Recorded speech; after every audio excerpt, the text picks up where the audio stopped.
हरे कृष्णा। आज है श्रावण मास की पूर्णिमा तिथि, जिसे हम बलराम पूर्णिमा के नाम से मनाते हैं। तो आज अनंत शेष के अवतार स्वयं भगवान बलराम जी के आविर्भाव दिवस की आप सबको बहुत सारी शुभकामनाएं। अनेकों रसों में भगवान की सदैव नित्य सेवा करते रहने वाले भगवान बलराम जी हमारे आध्यात्मिक गुरु हैं, और वो जिस दिन इस धरातल पर प्रकट हुए थे उसी दिन को कहते हैं बलराम पूर्णिमा। आज ही के दिन माता रोहिणी के गर्भ से बलराम जी का प्राकट्य हुआ था। तो चलिए आज के इस सुंदर पावन अवसर पर हम बलराम जी से जुड़ी हुई सुंदर कथा का आस्वादन करते हैं। आइए आज की कथा का श्रवण करते हैं। नमस्ते हलाग्रह, नमस्ते मुसलायुध, नमस्ते रेवती कांत, नमस्ते भक्तवत्सल, नमस्ते धरणीधर, नमस्ते बलानां श्रेष्ठ, प्रलंबरे नमस्तेस्तु एहि मां कृष्ण पूर्वज। हे हलधारी, आपको नमस्कार है। हे गदाधर, आपको नमस्कार है। हे रेवती प्रिय, आपको नमन है। हे भक्तों के दयालु हितैषी, आपको नमस्कार है। हे पृथ्वी धारण करने वाले, आपको नमस्कार है। हे बलवानों में श्रेष्ठ, आपको नमन है। हे प्रलंब के शत्रु, आपको नमस्कार है। हे कृष्ण के बड़े भाई, कृपया मेरे पास आइए। आज बलराम पूर्णिमा का पावन दिन है, यानी आदि गुरु संकर्षण बलदेव जी जिस दिन भगवान श्री कृष्ण के बड़े भाई बलराम जी के रूप में इस धरातल पर माता रोहिणी के गर्भ से प्रकट हुए थे। भगवान श्री कृष्ण जब अपनी लीलाओं का विस्तार करते हैं तो उनमें से वैभव प्रकाश के रूप में सर्वप्रथम बलराम जी का विस्तार होता है। इस प्रकार कृष्ण और बलराम मात्र उनके स्वरूप से ही भिन्न हैं। बलराम जी इस सृष्टि के सर्जन में महत्वपूर्ण भूमिका निभाते हैं। जब वे अपना विस्तार करते हैं तो उसमें से वासुदेव, संकर्षण, प्रद्युम्न और अनिरुद्ध के रूप में चतुर्व्यूह प्रकट होते हैं, जिसमें से संकर्षण के द्वारा भगवान नारायण का प्रादुर्भाव होता है और ये नारायण फिर से एक और चतुर्व्यूह प्रकट करते हैं। इस चतुर्व्यूह के संकर्षण द्वारा कारणोदकशायी विष्णु प्रकट होते हैं और कारणोदकशायी विष्णु के श्वास से और उनके शरीर से अनेक ब्रह्मांड प्रकट होते हैं। इन सभी ब्रह्मांडों में गर्भोदकशायी विष्णु के रूप में वे प्रवेश करते हैं और उस ब्रह्मांड की प्रत्येक जीवात्मा के अंदर क्षीरोदकशायी विष्णु के रूप में प्रविष्ट होते हैं। शेषनाग के रूप में भी बलराम जी स्वयं भगवान श्री कृष्ण की अनेक लीलाओं में सहयोग देते हैं। इस प्रकार हम देख सकते हैं कि सृष्टि के सर्जन कार्य के प्रारंभ से ही परम भगवान के निकटतम विस्तार के रूप में बलराम जी का स्थान सर्वोपरि है। भगवान की आज्ञा पाकर योग माया ने बलराम जी को देवकी के गर्भ से माता रोहिणी के गर्भ में स्थानांतरित किया था और श्रावण मास की पूर्णिमा के दिन माता रोहिणी के गर्भ से बलराम जी ने इस पृथ्वी पर गोकुल में जन्म लिया था।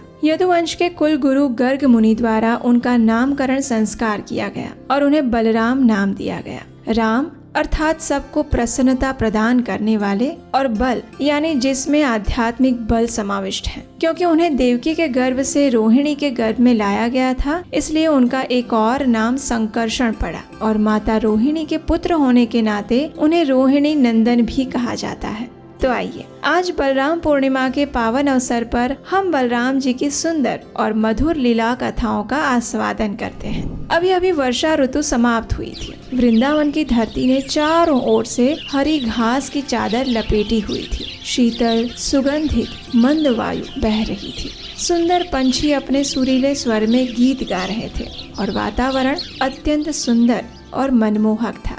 अब ऐसे समय में घर पर कौन बैठना चाहेगा, और उसमें भी कृष्ण बलराम की टोली तो वैसे भी नहीं चाहेगी। तो बस सभी लोग अपने अपने घरों से बाहर आ चुके थे। यशोदा मैया और रोहिणी माता ने कृष्ण तथा बलराम को भी सुंदर वस्त्र और आभूषण से सजाया हुआ था। सभी बच्चे इतने खुश थे कि आज उन्हें सुबह सुबह ही घर के बाहर खेलने का अवसर मिल गया। वर्षा के दौरान घर के अंदर बंद रहने के बदले आज वे सभी अपनी प्रिय वृंदावन की हरी हरी घास पर कुश्ती करने वाले थे। पेड़ पर चढ़ने वाले थे, खूब सारे फल तोड़ने वाले थे और बहुत सारे खेल खेलने वाले थे। इस बात की उन्हें बहुत प्रसन्नता थी और अपने इस हर्ष उल्लास की स्थिति को प्रदर्शित करते हुए वे सभी ग्वाल बाल बलराम और कृष्ण को बुलाने के लिए नंद भवन में दौड़े आ चुके थे। वे सभी चारों ओर कूद रहे थे, उछल रहे थे, जोर जोर से हंस हंस के बातें कर रहे थे और ऐसा लग रहा था कि मानो आज बहुत बड़ा उत्सव हो रहा है उनके लिए। इस प्रकार कृष्ण, बलराम और उनके सखाओं की टोली जैसे ही नंद भवन के द्वार पर पहुंची तो उन्होंने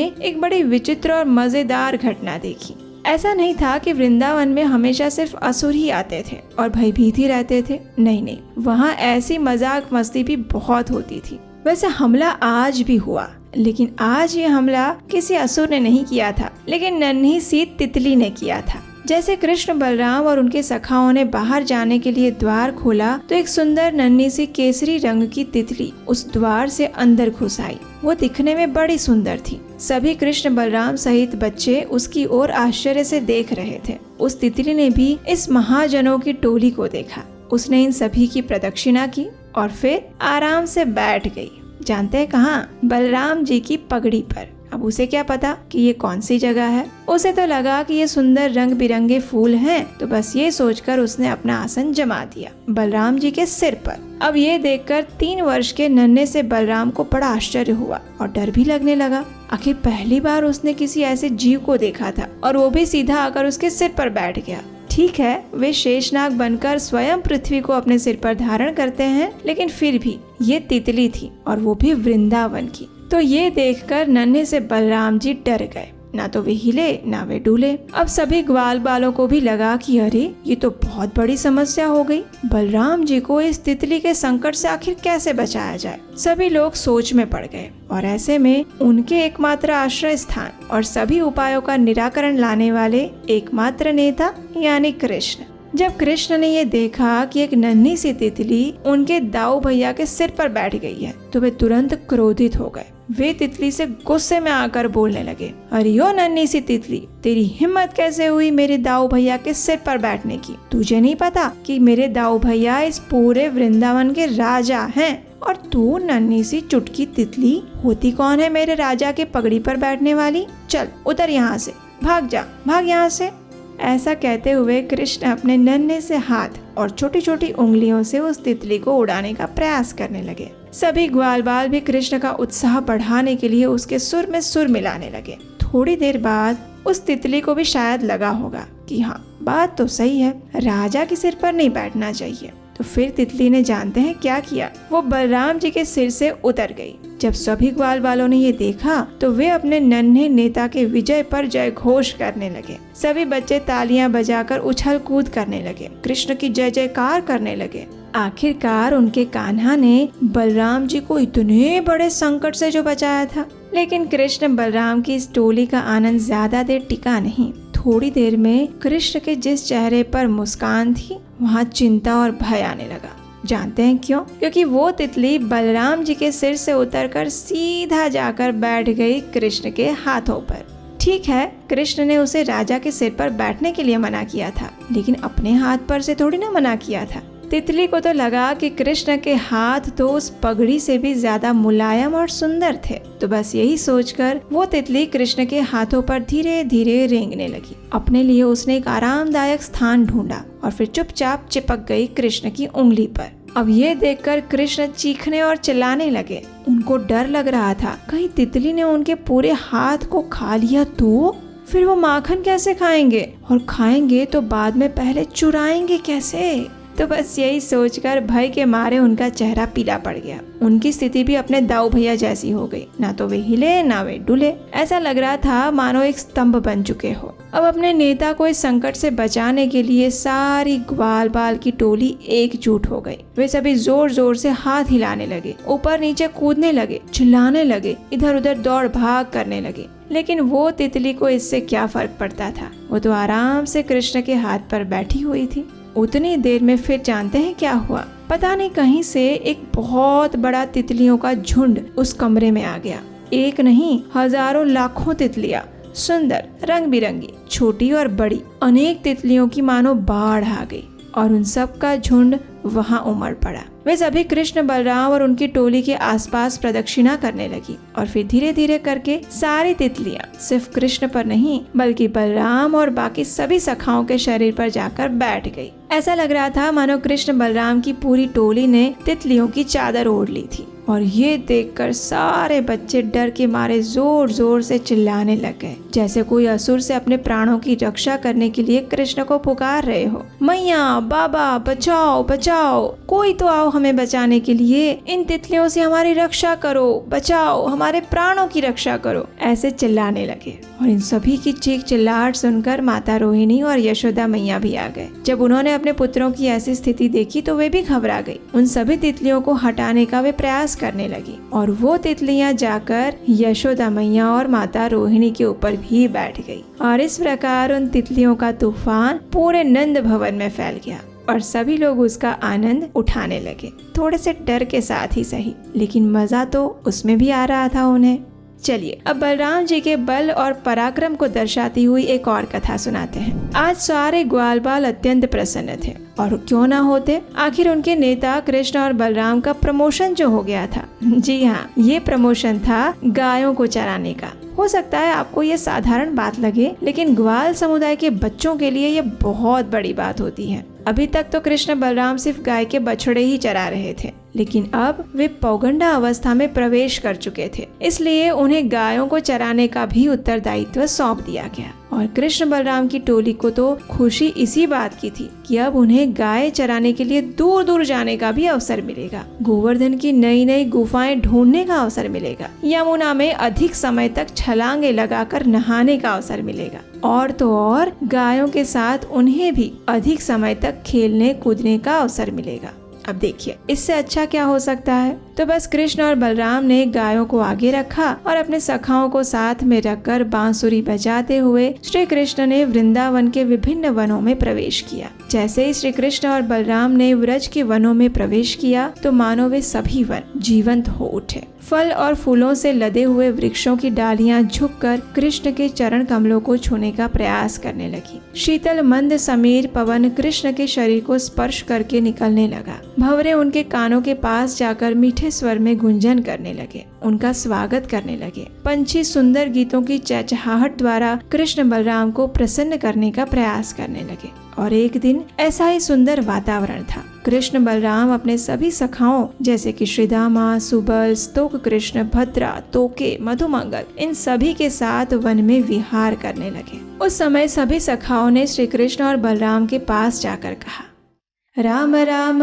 महाबाहो कृष्ण दुष्ट निबर्हण, ईतो विदुरे सुमहृद वनम तालाल संकुलम, फलानि तत्र भूरिणि पतन्ति पतितानि च, सन्ति किन्त्ववृद्धानि धेनुकेन दुरात्मना, प्रयच्छतानि नः कृष्ण गन्धलोभितचेतसां,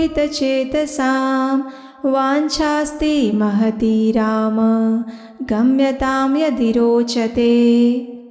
हे महाबली राम, हे दुष्टों का संहार करने वाले कृष्ण, आपको पता है गोवर्धन के मार्ग में तालवन नाम का ताल वृक्षों से लदा हुआ एक बहुत बड़ा सुंदर उपवन है। यहाँ से अधिक दूर नहीं है, और जानते हैं वहाँ इतने मधुर और स्वादिष्ट ताल फल भी हैं जो जमीन पर गिर पड़ते हैं। ओ कृष्ण, वे इतने मीठे होते हैं कि एक बार मुंह में डाल लिया तो बस, लेकिन वो हम फल नहीं खा सकते कृष्ण, क्योंकि उस उपवन की रक्षा धेनुक नाम का असुर करता है और वो वहाँ किसी को नहीं जाने देता। लेकिन कृष्ण, हमें वो फल खाने हैं। देखो देखो, इन फलों की सुगंध कितनी मधुर आ रही है। अगर आप दोनों को ठीक लगे तो इन फलों को प्राप्त करने में क्या तुम दोनों हमारी सहायता नहीं कर सकते?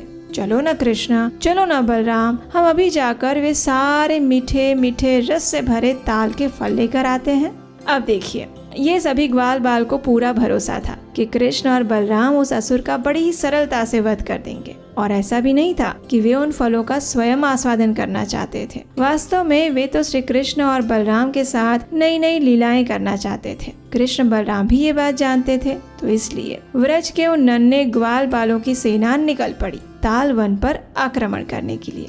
सबसे पहले बलराम जी ने उस वन में प्रवेश किया। प्रवेश करते ही उन्होंने वहां ताल वृक्षों को जोर जोर से हिलाना शुरू किया और परिणाम स्वरूप सारे ताल फल नीचे गिरने लगे। जब धेनुकासुर ने ताल फलों को नीचे गिरने की आवाज सुनी तो धरती को कंपायमान करते हुए दौड़ता हुआ तुरंत वो उस स्थान पर आ गया। उसने अपने पिछले पैरों से कसकर बलराम जी के वक्ष स्थल पर प्रहार किया और फिर जोर जोर से अपना विजय ध्वनि करता हुआ चीखने लगा। उसे लगा उसने बलराम जी को गिरा दिया है, लेकिन वहाँ देखा तो बलराम जी उसी स्थान पर खड़े थे और उसके सामने देखकर हंस रहे थे। तो फिर से धेनुकासुर ने जोर से चिल्लाते हुए अपने पिछले पैरों से बलराम जी को लात मारने के लिए पैर उठाए और उसी वक्त बलराम जी ने उसके दोनों पैरों को पकड़ लिया और फिर उसी धेनुकासुर को उन्होंने गोल गोल ऐसा घुमाया कि गधे के रूप में उस असुर ने उसी क्षण अपने प्राण त्याग दिए।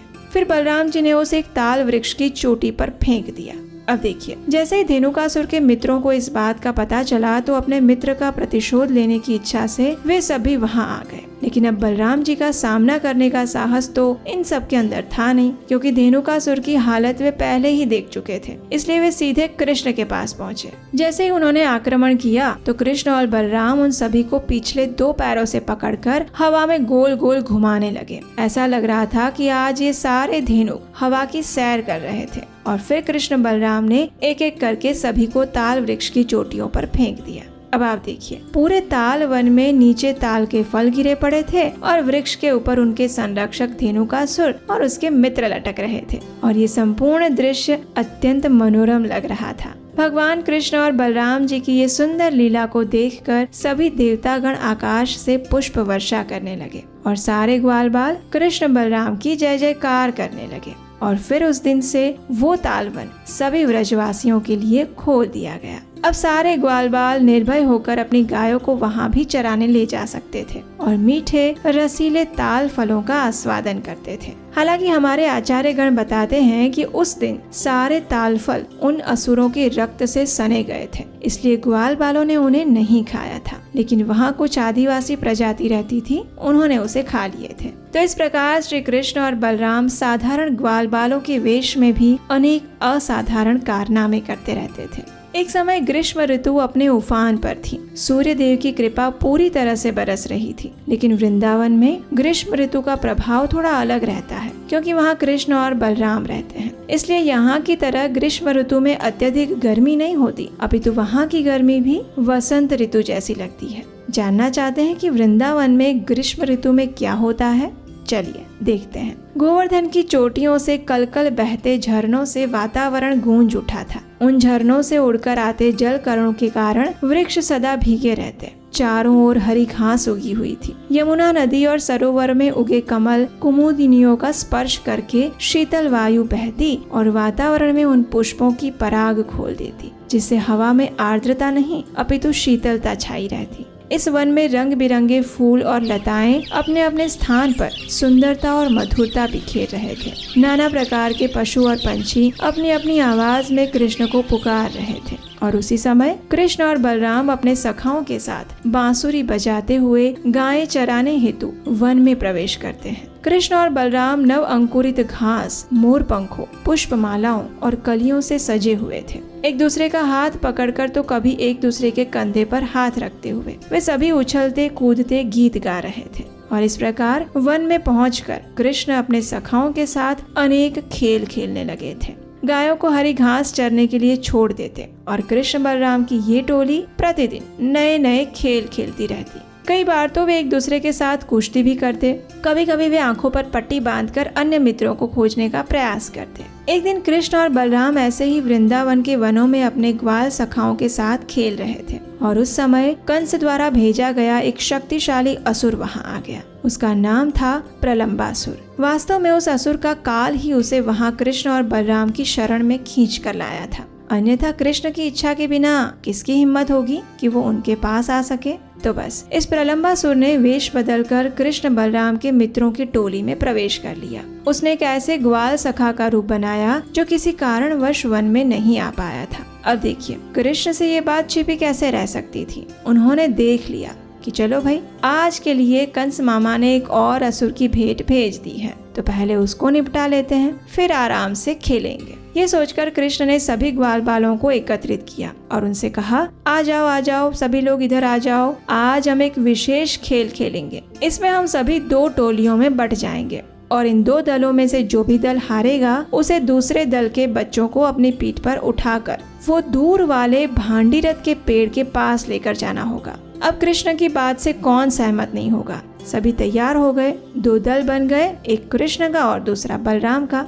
खेल आरंभ हुआ। अब प्रलंबासुर को पहले से ही पता था कि कृष्ण को हराना उसके लिए आसान नहीं होगा, इसलिए उसने जानबूझकर कृष्ण के दल का ही चुनाव किया ताकि वो बलराम को हरा सके। अब खेल आरंभ हो गया। इसमें बलराम जी का दल जीत गया और नियम अनुसार हारे हुए कृष्ण के दल के सभी लोगों को जीते हुए बलराम के दल के बच्चों को अपनी पीठ पर उठाना था। कृष्ण ने श्रीदामा को अपनी पीठ पर उठाया, भद्रा ने वृषभ को अपनी पीठ पर लिया और प्रलंब ने बलराम जी को अपनी पीठ पर उठा लिया। बलराम जी को लेकर प्रलंब तो भागने लगा। बलराम भी सोचने लगे कि अरे ये अचानक इसे क्या हो गया, इसकी गति इतनी तेज कैसे हो गई। बलराम जी को तो लग रहा था कि ये उनका मित्र ग्वाल बाल है, लेकिन प्रलंब तो जानता था कि उसे कहाँ जाना है और क्या करना है। बलराम जी का वध करने के कुटिल इरादे से उन्हें अपनी पीठ पर बिठाकर भागता हुआ वो अत्यंत दूर चला गया। थोड़ी देर में बलराम जी भी समझ गए कि आखिर ये क्या हो रहा था। अभी तक वो असुर उनके साथ खेल खेल रहा था, लेकिन अब बलराम जी ने भी एक खेल आरंभ किया। उन्होंने अपने शरीर का भार इतना बढ़ा लिया कि वे सुमेरु पर्वत के समान भारी हो गए। अब ठीक है, ये अत्यंत शक्तिशाली असुर था, लेकिन संपूर्ण ब्रह्मांड का भार अपने ऊपर उठाने वाले बलराम जी का भार कौन उठा सकता है। तो जैसे ही बलराम जी भारी होते गए, उस असुर प्रलंब की भी बस हो गई। उसकी गति धीमी पड़ने लगी और वो वास्तविक स्वरूप में आ गया। अब इधर कृष्ण और सभी सखागण तो अपने अपने विजेताओं को उठाकर उस पेड़ तक पहुंच चुके थे, लेकिन बलराम जी नहीं दिखे। हालांकि कृष्ण सब जानते थे, लेकिन फिर भी अपने सखाओं के साथ वे भी बलराम जी को ढूंढने का प्रयास करने लगे। जब प्रलंबासुर बलराम जी का भार अधिक समय तक नहीं उठा पाया, तो वो अपने वास्तविक स्वरूप में आ गया। उसका शरीर एक विशाल बादल के समान दिख रहा था। उसकी आंखें अग्नि के समान लाल थी। उसके बाल तपते हुए तांबे जैसे थे और भयानक दांत मानो संपूर्ण पृथ्वी को निगलने के लिए तैयार थे। उसके विशाल शरीर पर सोने के आभूषण बिजली के समान चमक रहे थे और इन सब के बीच बलराम जी एक सुंदर चंद्रमा की तरह चमक रहे थे। एक ही क्षण में बलराम जी ने इस असुर की शक्ति का मूल्यांकन किया और फिर क्रोध पूर्वक उन्होंने अपनी मुट्ठी से इस असुर के सिर पर जोर से प्रहार किया। अब बलराम जी का मुक्का पड़ेगा तो वो दोबारा कैसे उठेगा। तो प्रलंबासुर भी खून की उल्टी करने लगा और तत्क्षण उसका सिर फट गया। भयंकर गर्जना करता हुआ वो जमीन पर ऐसे गिर पड़ा जैसे इंद्र के वज्र प्रहार से कोई पर्वत टूट कर गिरता है। प्रलंबासुर का वध होने पर सभी देवतागण आकाश से पुष्प वृष्टि करने लगे। जब सभी ग्वाल बालों ने भी अपने प्रिय बलराम के इस वीरतापूर्ण कृत्य को देखा तो वे सभी आश्चर्यचकित हो गए और बलराम जी की जय जयकार करने लगे। अत्यंत हर्षित होकर कृष्ण ने उन्हें गले से लगा लिया और सभी ग्वाल बाल उनकी बहादुरी का गुणगान करते हुए अपने अपने घरों को वापस चले गए। तो यदि आज बलराम पूर्णिमा के उपलक्ष्य में सुनाई गई सुंदर कथा, बलराम पूर्णिमा का आज का ये विशेष दिन साधक के लिए अत्यंत महत्वपूर्ण है। आज के दिन न सिर्फ रक्षाबंधन का पर्व है, अपितु बलराम जी का आविर्भाव दिवस है। और बलराम जी कौन है? तो वे आदि गुरु हैं। वे जीवात्मा को भगवान श्री कृष्ण की ओर ले जाते हैं। वे वास्तविक आध्यात्मिक ज्ञान प्रकट करते हैं और गुरु के माध्यम से जीवात्मा को कृष्ण की ओर जाने में सहायता करते हैं। अगर कोई व्यक्ति अपने भक्ति पथ पर शीघ्रता से और गंभीरता से आगे बढ़ना चाहता है तो उसे सबसे पहले बलराम जी की विशेष कृपा प्राप्त करनी चाहिए। बलराम जी से प्रार्थना करनी चाहिए कि वे उन्हें आध्यात्मिक बल प्रदान करें, क्योंकि मनुष्य कभी भी अपने बल पर और बिना गुरु की कृपा के इस भवसागर को पार नहीं कर सकता। और बलराम जी हमारे आदि गुरु हैं, सबके गुरु, परम गुरु।